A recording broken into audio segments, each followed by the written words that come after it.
ny avotoerana rehetra aloha zany dia samy fatrana izy io avokoa dia ny faritra lavitra any Mandrotreza ny Atsinanana zany faritra Atsinanana Antananarivo ry Ambatomaro ny Antsibolo Ambomahitsy ny faritra atsimo any Amboanjobe Avoloa Bongatsara faritra Andrefana Itosy Ambohidrapeto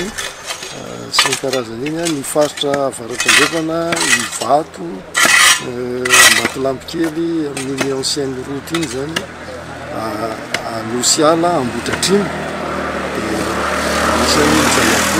fa ankoatran'ireo zany le tena faritra lavitra dia misy any amin'ny faritra sasatsasany amin'ny centre ville zany izay ahitana fijaliana rano radio fa io moa zany noho ny tsy faharahan'ny fotodrafitrasa le fitombon'ny mponina dia azo lazaina hoe ny JIRAMA moa zany dia efa mandray ny fepetra amin'ny amehana na le hoe mesure d'urgence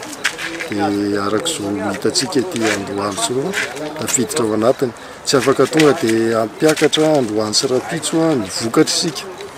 satria efa tena miasa amin'ny fetrany avokoa ireo le tompom-pamokarana rehetra izay eo ampelantanantsika zany fa kosa mijery izay fomba analefahana faran'izay aingana amin'ny faritra tena mijaly indrindra amin'ireo hoe faritra mijaly maharitra be zany ary manampy an'ireo ny fanatsarana ny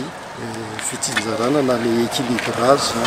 zany hoe izay mahazo tsaratsara kokoa dia mba andrombindana kely hanomezana izay tena mijaly isika menakavy any dia heverina fa rariny raha atao izay équilibrage